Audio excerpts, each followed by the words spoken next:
Voilà, alors je m'appelle Pierre Faure, je suis né à Gap dans les Hautes-Alpes.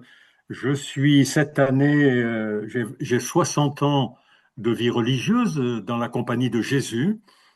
Et cette année aussi, je suis ordonné diacre depuis 43 ans.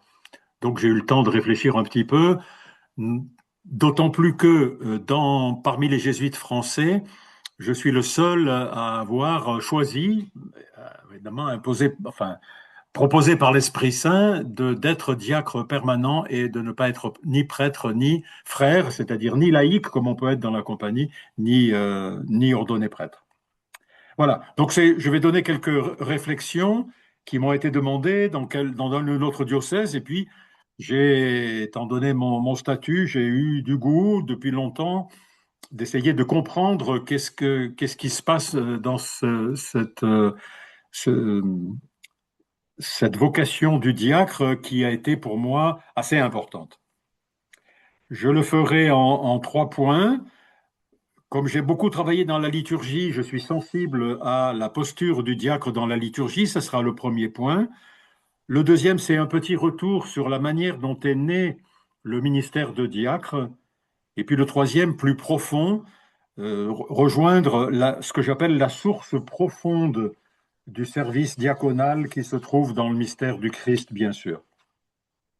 Petite remarque sur le diacre, pour commencer, pour le diacre dans l'assemblée liturgique.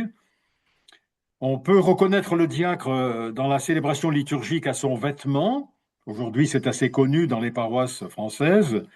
Au-dessus de l'aube blanche, signe du baptême, il porte en diagonale une étole, sorte de bande de tissu aux couleurs liturgiques qui va de l'épaule gauche jusqu'à la main droite. Dans la célébration eucharistique, le service du diacre est marqué par deux actions qui se détachent nettement comme les plus importantes. D'abord, au sommet de la liturgie de la parole, le diacre proclame l'Évangile et parfois prononce l'homélie. L'évêque qui ordonne un diacre lui remet l'Évangéliaire, qui est un gros livre, en lui disant « Recevez l'Évangile du Christ que vous avez la mission d'annoncer. Soyez attentifs à croire à la parole que vous lirez, à enseigner ce que vous avez cru, à vivre ce que vous aurez enseigné. » Beaucoup de diacres viennent volontiers se ressourcer dans ce magnifique texte. Ensuite, toujours dans la célébration eucharistique, au sommet de la prière eucharistique, à sa conclusion, le diacre élève le calice en silence à côté du prêtre ou de l'évêque qui élève la patène avec l'hostie. Souvent, les diacres en formation demandent pourquoi ils ne prononcent pas les paroles avec le prêtre ou l'évêque. Les diacres expérimentés répondent chacun selon la manière dont ils prient ce geste. Ce silence peut rappeler celui du Christ qui entre dans sa passion, le diacre étant configuré au Christ serviteur. Ce silence peut aussi rejoindre celles et ceux qui, à cause de la misère, de la violence, de l'exploitation, n'ont jamais la parole. Pour ma part, je m'appuie sur une phrase de l'Épître aux Hébreux, au chapitre 12, verset 24, qui dit du sang du Christ, « Son sang qui parle plus fort que celui d'Abel. » C'est bien le sang du Christ qui doit parler, pas le diacre. Aux origines de l'humanité, dans le livre de la Genèse, Caïn, fils d'Adam et Ève, tue par jalousie son frère Abel. Dieu interpelle ensuite Caïn et lui dit « Qu'as-tu fait ? La voix du sang de ton frère crie de la terre vers moi. » Je me dis qu'aujourd'hui encore, le sang des frères qui s'entretuent, à Gaza, en Ukraine, en Iran, au Soudan, ce sang crie vers Dieu. Mais le sang du Christ dans le calice à chaque messe parle plus fort que le sang qui coule sur la terre aujourd'hui encore.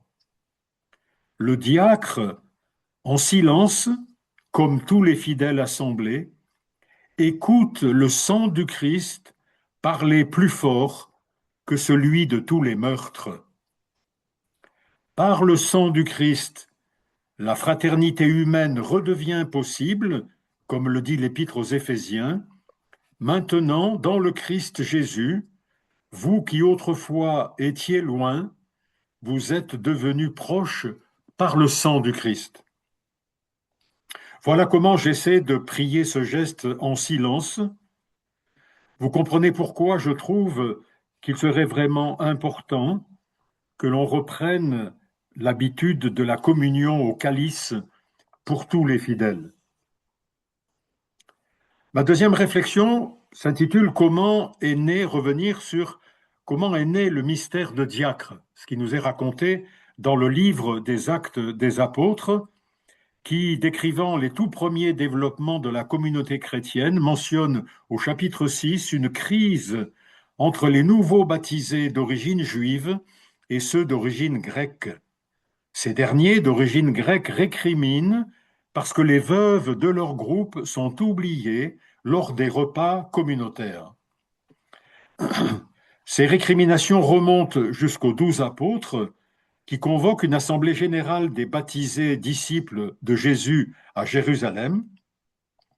Les apôtres proposent ensuite que l'on cherche parmi les disciples pour ce service 7 hommes de bonne réputation, remplis d'esprit et de sagesse, à qui on confierait la charge et le service des repas communautaires.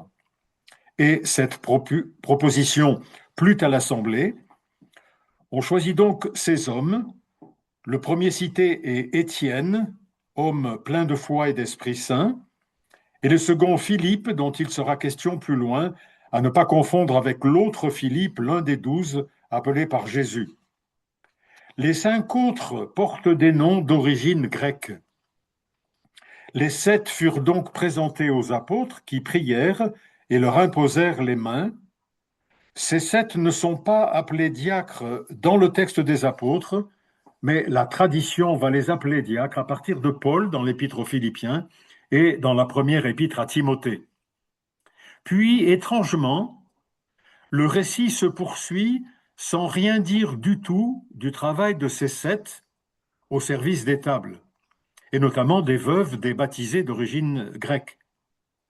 Le récit, en revanche, va parler longuement d'Étienne et de Philippe, mais ne dira plus rien des 5 autres oubliés par le Nouveau Testament et introuvables dans l'histoire de l'Église. Comment comprendre qu'Étienne et Philippe, choisis par l'Assemblée des chrétiens pour permettre aux 12 de se consacrer exclusivement à la prière et au service de la parole, font exactement le même travail que les 12. Il semble que parmi les 7, Étienne et Philippe étaient certainement des hommes au talent exceptionnel, mais surtout particulièrement habités de sagesse et d'Esprit Saint, comme le dit le texte. Mais plus profondément que ce jugement humain, il nous faut accepter que la route de la proclamation de l'Évangile soit tracée par l'Esprit lui-même, qui appelle ceux qu'il veut, quitte à contourner l'organisation et les décisions des fidèles. Du point de vue du choix des 7, il y a donc 5 hommes, probablement fidèles au service des tables, vrais serviteurs quelconques, comme le dit Luc, et 2 hommes appelés par l'Esprit pour l'annonce de la parole. Si maintenant nous sautons par-dessus les siècles pour lire le texte du Concile Vatican II qui a rétabli le degré permanent du diaconat en 1964, nous ne sommes pas étonnés de lire, je cite, « La grâce sacramentelle donne aux diacres la force de servir le peuple de Dieu dans la diaconie de la liturgie, de la parole et de la charité, en communion avec l'évêque et son presbytérium. » Nous venons de voir dans l'histoire des 7 que chaque diacre ne fait pas tout, liturgie, parole, charité, et que ses qualités, sa vocation propre, le travail de l'Esprit feront que, comme aujourd'hui, à l'appel de son évêque, chaque diacre servira fidèlement, puis changera de service en fonction des nécessités de la mission et de ses goûts et aptitudes. Ma troisième réflexion comportera trois éléments de réflexion. Je l'intitulerai La source profonde du service diaconal se trouve dans le mystère du Christ serviteur. Et je voudrais évidemment citer, pour commencer, le geste du lavement des pieds, qui pour beaucoup de diacres est un lieu de ressourcement. Jésus, qui se révèle souvent bon pédagogue, choisit parfois un geste qui rend visible à ses disciples ce que la parole humaine n'arrive pas à dire du mystère de Dieu. Il en va ainsi du lavement des pieds que décrit l'évangile de Jean au chapitre 13. Je vais en citer l'essentiel. Jésus, sachant que le Père a tout remis entre ses mains, qu'il est sorti de Dieu et qu'il s'en va vers Dieu, se lève de table, dépose son vêtement et prend un linge qu'il se noue à la ceinture. Puis il verse de l'eau dans un bassin. Alors il se mit à laver les pieds de ses disciples et à les essuyer avec le linge qu'il avait à la ceinture. Quand il leur eut lavé les pieds, il reprit son vêtement, se remit à table et leur dit : « Comprenez-vous ce que je viens de faire pour vous ? Vous m'appelez maître et seigneur, et vous avez raison, car vraiment je le suis. Si donc moi, le Seigneur et le Maître, je vous ai lavé les pieds, vous aussi, vous devez vous laver les pieds les uns aux autres. C'est un exemple que je vous ai donné afin que vous fassiez vous aussi comme j'ai fait pour vous. Amen, amen, je vous le dis, un serviteur n'est pas plus grand que son maître, ni un envoyé plus grand que celui qui l'envoie. Sachant cela, heureux êtes-vous si vous le faites. Fin de citation. Par bien des côtés, ce texte est unique dans le Nouveau Testament, nous le savons bien. Pas seulement parce qu'il n'est rapporté que par l'évangile de Jean, mais parce qu'il révèle l'être profond de Jésus et veut nous faire comprendre que ce geste a son origine en Dieu même. C'est pourquoi Jean annonce avec une certaine solennité, nous l'avons entendu, le geste de celui qui sait que le Père a tout remis entre ses mains, qu'il est sorti de Dieu et qu'il s'en va vers Dieu. Il est clair aussi dans ce récit que Jésus appelle tous ceux qui le suivent à se mettre au service les uns des autres. On ne peut évidemment réserver l'application de ce texte au ministère diaconal. Il nous faut penser les choses autrement, et je le ferai en reprenant une sorte d'adage proposé il y a longtemps, en 1930, par l'abbé Long Hasselmann, un prêtre du diocèse de Marseille, docteur en théologie, qui cherchait à penser le rôle du prêtre dans l'Église par une maxime qui est restée, facile à mémoriser. Un seul est prêtre, Jésus-Christ. Tous sont prêtres, membres du corps du Christ par le baptême et l'Eucharistie. Quelques-uns sont ordonnés prêtres ou presbytres. Et symétriquement, nous pouvons donc dire pour le diaconat, un seul est serviteur, Jésus le Christ. Tous sont serviteurs à cause du Christ. Quelques-uns sont ordonnés diacres. Les diacres sont donc dans l'Église des témoins et des repères pour aider tous les baptisés à être vraiment serviteurs dans le monde et dans l'Église. Deuxième réflexion sur l'origine de la figure du serviteur, que je peux intituler « Dieu lui-même se fait serviteur ». En effet, Luc, dans son évangile, a retenu dans la prédication de Jésus le geste du maître mettant le tablier pour servir ceux qui auront veillé pour l'attendre. Mais ce maître est la figure de Dieu le Père lui-même.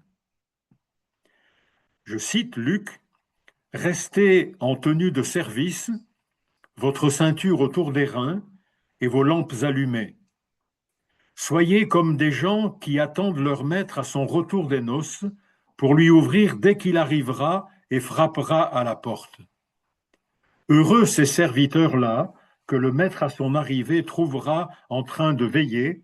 Amen, je vous le dis, c'est lui qui, la ceinture autour des reins, les fera prendre place à table et passera pour les servir. » Luc, rapportant la querelle des apôtres pour savoir qui serait le plus grand, rapporte ensuite le commentaire qu'en fait Jésus. Je cite Luc au chapitre 22. « Les rois des nations les commandent en maîtres, et ceux qui exercent le pouvoir sur elles se font appeler bienfaiteurs. Pour vous, rien de tel. Au contraire, que le plus grand d'entre vous devienne comme le plus jeune, et le chef comme celui qui sert. Quel est en effet le plus grand? Celui qui est à table ou celui qui sert? N'est-ce pas celui qui est à table? Eh bien, moi, je suis au milieu de vous comme celui qui sert. » Matthieu et Marc commentent la même querelle et rapportent un commentaire semblable et complémentaire de Jésus qui conclut: « Parmi vous, il ne devra pas en être ainsi. Celui qui veut devenir grand parmi vous, sera votre serviteur, et celui qui veut être parmi vous le premier sera votre esclave. Ainsi le Fils de l'homme n'est pas venu pour être servi, mais pour servir et donner sa vie en rançon pour la multitude. » Dernière réflexion sur le fondement de cette figure du serviteur chez Paul, qui a compris très profondément comment le Christ venait de Dieu comme serviteur. Donc je terminerai en citant l'hymne repris par Paul dans son épître aux Philippiens, écrite probablement avant les évangiles. Je cite cet hymne. « Le Christ Jésus, ayant la condition de Dieu, ne retint pas jalousement le rang qu'il égalait à Dieu. Mais il s'est anéanti, prenant la condition de serviteur. Devenu semblable aux hommes, reconnu homme à son aspect, il s'est abaissé, devenant obéissant jusqu'à la mort et la mort de la croix. » Fin de citation. Le mot grec traduit par condition est morphé, et en latin, c'est le mot forma, plus concret pour nous que condition. On peut dire donc que Dieu a choisi pour entrer dans l'humanité la forme de serviteur. Dans la Bible, Dieu a souvent envoyé des prophètes et des bergers de son peuple, Moïse et David notamment. Ils seront parfois appelés serviteurs de Dieu. Du Christ Jésus, cet hymne de l'épître aux Philippiens ne parle que de serviteur obéissant qui s'est abaissé jusqu'à la mort. Passé au plus bas, il sera exalté au plus haut, doté du nom qui est au-dessus de tout nom. La foi chrétienne reçoit un Dieu qui, pour entrer dans l'humanité, prend et choisit la forme de serviteur, on pourrait dire serveur, servant, subordonné. En effet, le mot grec traduit ici par serviteur n'est pas diakonos, mais doulos, dont le sens premier est esclave de naissance. Plusieurs textes de la Bible parlent du serviteur en employant le mot de doulos, esclave. On voit qu'il y a du sens à ce que tout prêtre, tout évêque, tout pape ait commencé par être ordonné diacre en suivant le chemin du serviteur.